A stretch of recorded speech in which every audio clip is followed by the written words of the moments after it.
pray. Thank you. Yeah, we'll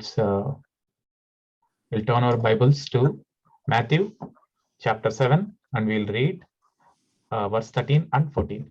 Matthew chapter 7, verse 13 and 14. We'll read it together. Enter by the narrow gate, for the gate is wide and the way is easy that leads to destruction, and those who enter by it are many. For the gate is narrow and the way is hard that leads to life, and those who find it are few. Let's do a short prayer. Thank you, Lord, for giving us a wonderful opportunity to come along with the church to worship you and pray to you, my dear Lord. Thank you, Lord, for the verse that you have given us. Please speak to us through those verses. Please open our spiritual eyes so that we may be well equipped for the kingdom of God, mighty Lord, so that we may be prepared for your kingdom, my dear Lord, so that we may pray to you in the right way, so that we may be filled with your spirit, so that we may follow your commandments, mighty Lord, so that we may walk according to the way you walked on this earth when you came down in the form of flesh, mighty Lord. We submit all of us into your caring hands, mighty Lord. Please take care of us, lead us, guide us, bless us. Please be with us till we come to the place where you are. In Jesus' name, we pray. Amen. Yeah, we just read those two verses here. Enter by the narrow gate, for the gate is wide and the way is easy that leads to destruction, and those who enter by it are many. Okay, for the gate is narrow. Here, Jesus Christ himself is speaking to us. These are the words of Jesus Christ. Okay, and he's saying there are two ways. One way it's narrow, another way is very broad, and many people go through that broad way, and that broad way leads to destruction. Okay, because he said, and those who enter by it are many, but there is another way, which is the narrow path, and he said only few are going to find it. Okay, and the gate itself is narrow, the path is very narrow. Okay, only few people will be able to walk on that, because it's, and also the way is hard, but the narrow path leads to life and the broad path leads to destruction. Okay, so we'll see how we have to walk in this narrow path. What is meant by walking in narrow path? Okay, because Jesus has not clearly explained what is meant by narrow path. We'll see what is meant by narrow path by taking the example of how Jesus lived on this earth when he came down from heaven, after he was baptized, how he lived on this earth, and how we could relate what Jesus went through and what Jesus did on this earth, and how we could apply that to our lives and see how we could follow Jesus Christ so that we are on the right path, which is the narrow path which leads to life, but not the wide path which leads to destruction. See, immediately after Jesus was baptized, John baptized Jesus Christ, we know that. And after that, he received the Holy Spirit. He received the Holy Spirit. Holy Spirit came upon him like a dove, right? And Jesus and Father himself testified about Jesus and said, "This is my son in whom I am. This is my beloved son." Okay, he said, "My beloved son in whom I am well pleased." See, Jesus, Father himself testified about Jesus and did everything was fine, was everything good after Jesus got baptized, till the point he got crucified. Everything was like the was a broad path, or everything was really good, or everything did Jesus was Jesus' life was very happy, or did he go through so much of trial and tribulation, so much of temptations before he could go to cross? See, definitely it was not path of roses, right? Definitely it is really path. It is really a narrow path, whatever he took, before he went to the cross. Because cross itself is like end point of his struggle. But before he went to the cross, there is a path he took, right? And that is the narrow path. see, the first thing he did after he was baptized is he was tempted, right? Holy Spirit took him to the wilderness to be tempted by the devil, right? I'm reading Matthew chapter 4, verse 1. There it reads like this: Then Jesus was led up by the Spirit into the wilderness to be tempted by the devil. After that, he was tempted for 40 days, right? He was tempted for 40 days. And each and every temptation, uh, he didn't uh, he didn't yield to the temptation, right? He overcame each and every temptation. So whenever in our lives, whenever we go through temptation, okay, instead of yielding to the temptation, though it may give us a momentary pleasure or momentary gain, it may lead to eternal destruction. That's the wider path. Whenever we face temptation in this world, either in our workplace, either at home or in the world or anywhere, understand, we have to overcome the temptation, just like Jesus Christ overcame the temptation. If you don't overcome the temptation, that means we are walking in the broad path. If you overcome the temptation, that means we are walking in the narrow path. Narrow path is hard. That's what Jesus is saying. He's not saying that overcoming temptation is very easy, right? Because he is our role model. We have to learn from it. So whenever we face the temptation, just remember Jesus Christ, how he faced the temptation. He faced all the temptations that we face, though few are written here in the Bible, but whatever temptations that we could face, okay, the temptation of the flesh, temptations of expressing your pride or arrogance, whatever it is, temptation of expressing or showing off your wealth, showing off your wisdom. So many things are there, you know. So many things Jesus Christ overcame, understand, but only few of them are mentioned in the Bible, but all the temptations he overcame. So whenever we face temptation in this world, we have to remember Jesus Christ, and meditate on his word and see how he really overcame all the temptations, right? After that, the devil left him, right, to look for an opportune time. The devil didn't leave him permanently. He only left him temporarily, and then he thought of coming back later whenever the time is right. Right. So if you are really overcome the temptation, means that we are walking in the narrow path. Okay. And Jesus Christ himself said in Luke chapter 9, verse 23, he said like this: if anyone would come after me, let him deny himself and take up his cross daily and follow me. Whoever does not bear his own cross and come after me cannot be my disciple. Understand? Sometimes when we are walking in the narrow path, sometimes we'll see Jesus walking next to us. Because walking in the narrow path is nothing but walking along with God.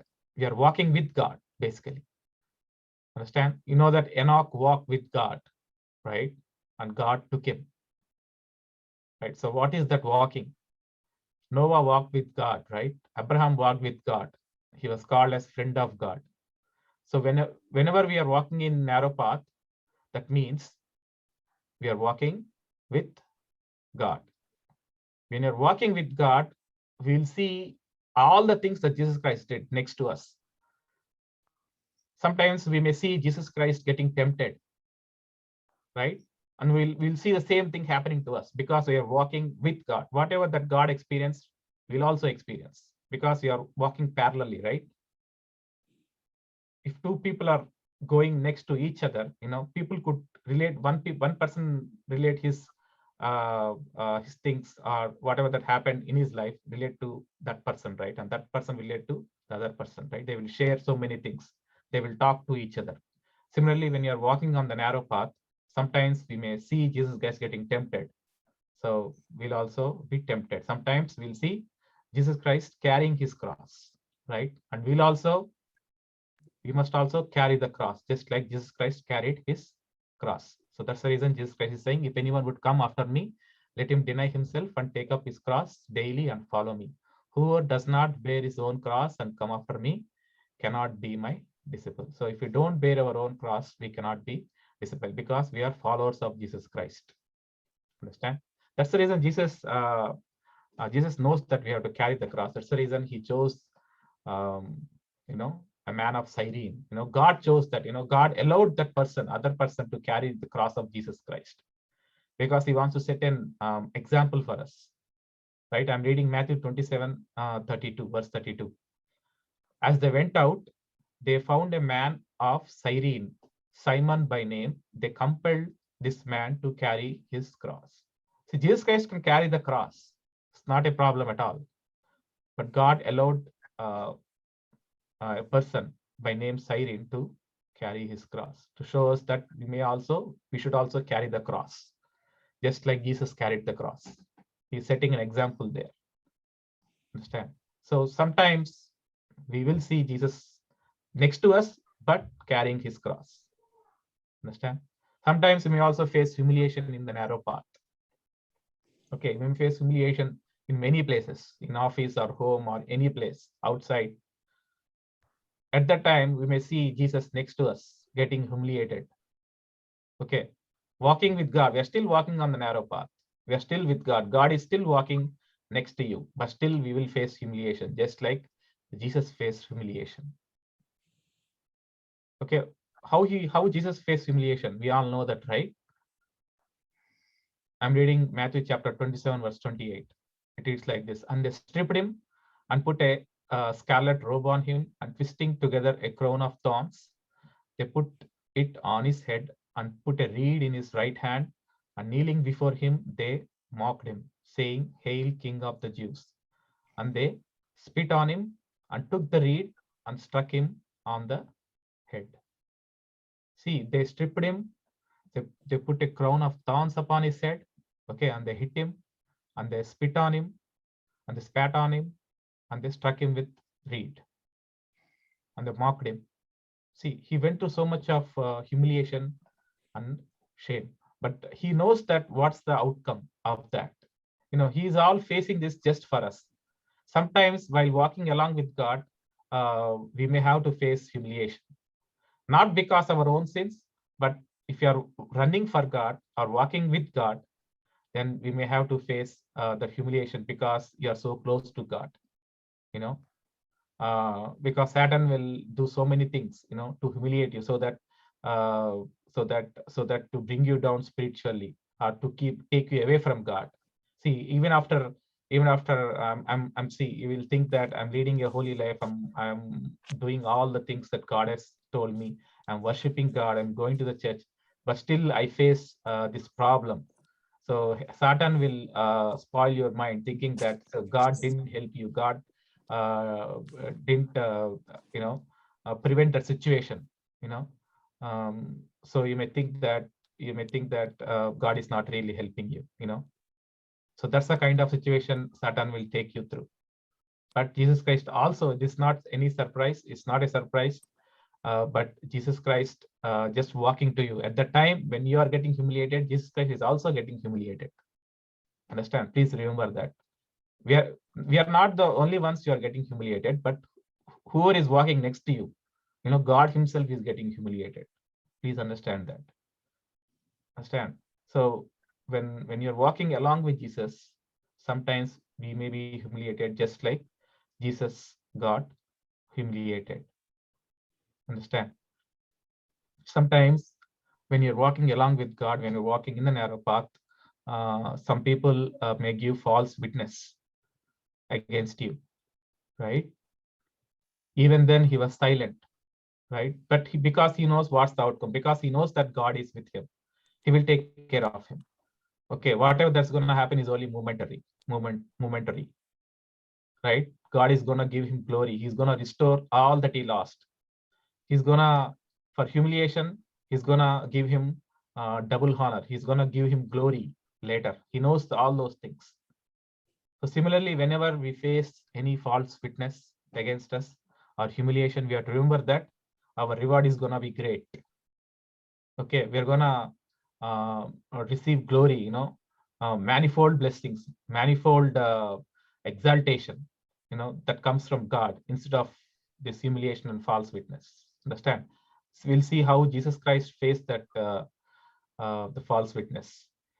See, I'm reading 27, Matthew chapter 27, verse 20. Now the chief priests and elders persuaded the crowd to ask for Barabbas and destroy Jesus. The governor again said to them, which of the two do you want me to release for you? And they said, Barabbas. Pilate said to them, then what shall I do with Jesus, who is called Christ? They all said, let him be crucified. Okay, and he said, why? What evil has he done? But they shouted all the more, let him be crucified.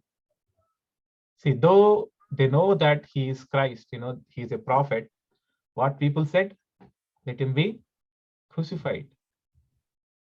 Okay, because chief priests were behind.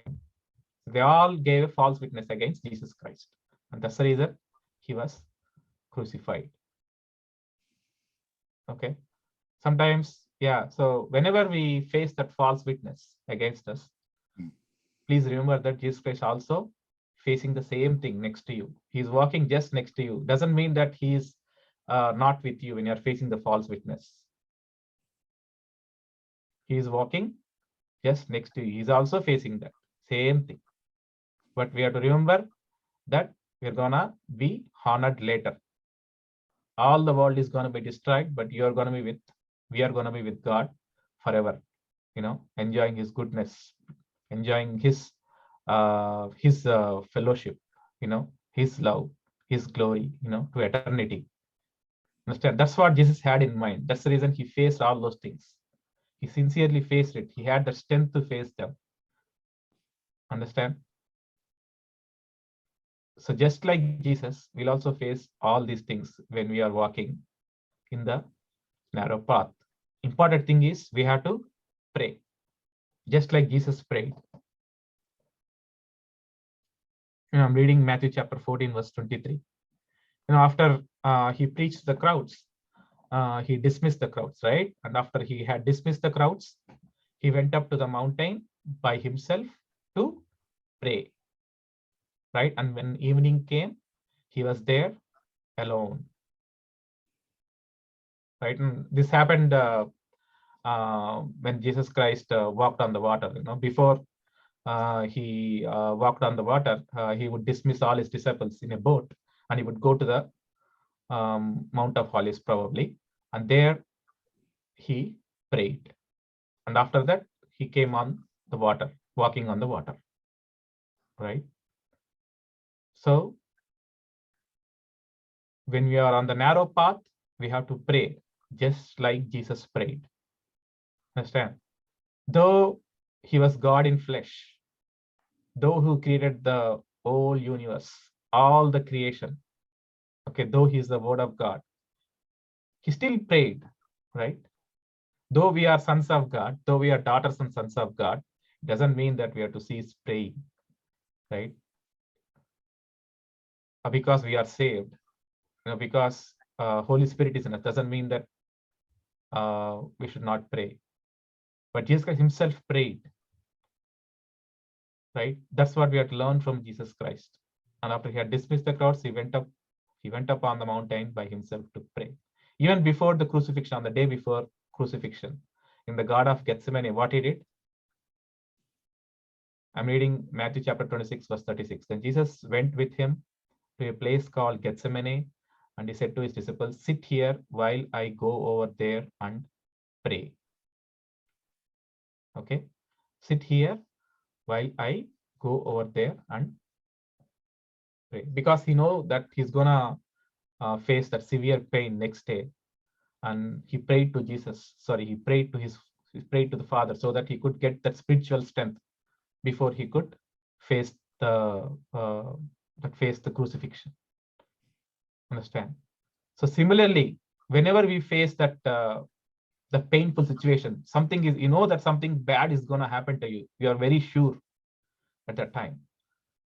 You will be sometimes we may be in such an agony that no one can console us, right?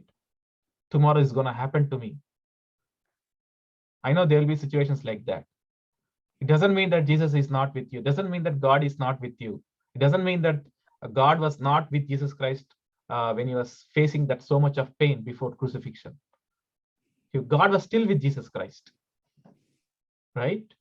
Similarly, Jesus is gonna be next to you when you're walking up narrow path, when you're facing the same darkness in our life.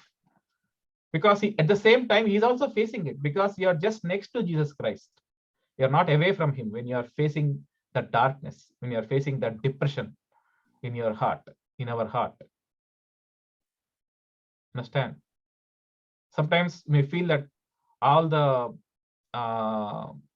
world is just getting dismantled, we're just falling into an abyss. Sometimes they feel that you are in darkness, no one will be able to help you, you are doomed to die. So many thoughts, dark thoughts will come into our mind, right? Jesus Christ felt the same thing. That's the reason he went to the lonely place in the Garden of Gethsemane and prayed, because he was in pain at that time.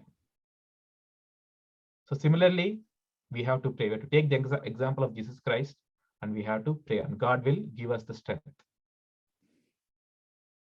Understand? And we have to glorify God. We have to glorify in all situations.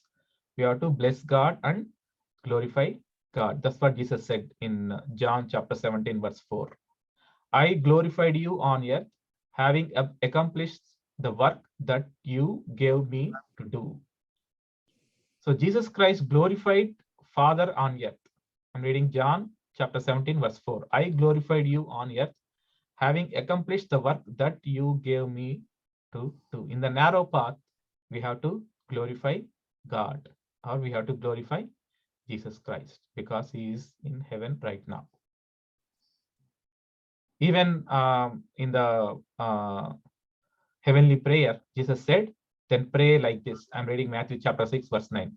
Our Father in heaven, hallowed be your name. Okay. Whenever we pray, we have to glorify God, our God in heaven. Understand? Then pray like this. He's teaching us how to pray. And then after praying, after glorifying the name, what is it? Our Father in heaven, hallowed be thy name. Thy kingdom come, thy will be done on earth as it is in heaven. Give us this day our daily bread. Then we have to ask our needs. First, we have to glorify God and then ask our needs. Give us this day our daily bread is our need, right? Whatever we our need. First, we have to glorify God, and then we have to ask our need. That's the pattern Jesus has set in Matthew chapter 6, verse 9. So that's the narrow path that we are taking. In all these situations, we have to glorify God. We have to be with God, pray to God. Understand?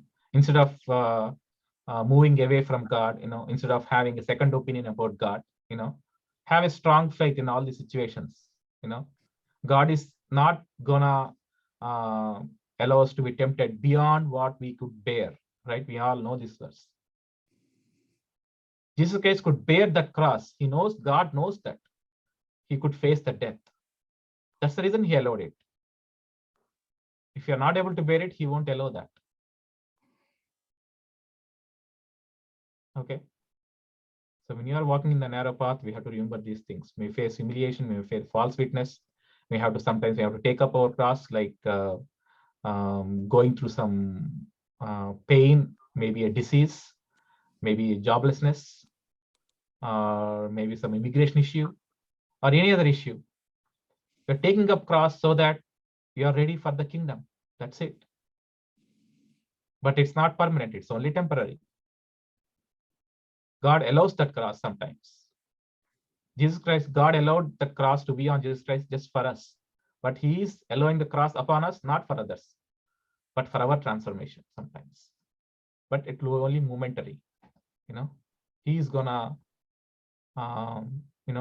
take that cross, take away that cross, as gonna give us glory, just like Jesus Christ was glorified after he was crucified. Okay. And what else Jesus did? He shared the gospel, right? We know that Jesus Christ shared the gospel with the Samaritan woman. What he told her, I'm going to give you living water, right? And also he told that she had many husbands. After listening to all these things, she felt that he's really a prophet. So he went back to her town, and she preached about Jesus Christ. That I met a person who told me like this, and All the town came to Jesus Christ at that time, right? So when you're walking in the narrow path, we have to share the gospel, just like Jesus Christ shared the good news with that Samaritan woman. So walking in the narrow path is not easy. Why I'm saying these things is I want to show you how hard it is to walk in the narrow path. But at the same time, doesn't mean that God is not with us when you're walking in the narrow path. He is walking just next to you. But we may face all these things. In all these things, you have to remember that we are on the narrow path. Yes, we'll face it. God is also face the same thing. He's just next to us. Will help us to overcome all these things. One day we'll be delivered from all these things, and we will be transformed, just like he got transformed into a glorified body. And after that, we're going to be with God in heaven to eternity, right? And we have to walk in love, just like Jesus Christ walked in love. Okay. See, I'm reading 2 John chapter 1, verse 5. And now I ask you, dear lady, not as though I were writing a new commandment, but the one we have had from the beginning, that we love one another. And this is love, that we walk according to his commandments. This is the commandment, just as we have heard from the beginning, so that you should walk in it. So Jesus Christ gave only one commandment, because Jesus is the end of the law, but he gave one commandment, and that is love one another. That's the only commandment he gave. Of course, love God is already there. He didn't change that. But love one another. This is the new commandment he gave. I'm writing to a new commandment.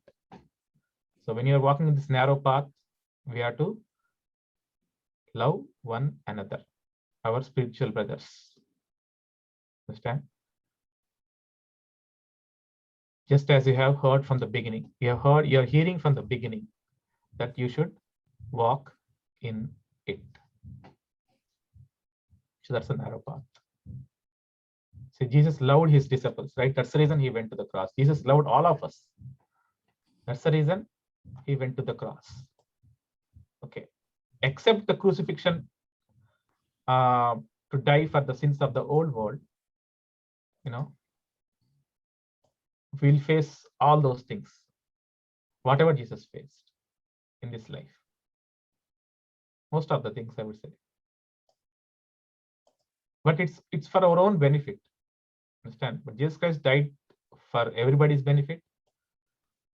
But we are going to face all those things for our own benefit.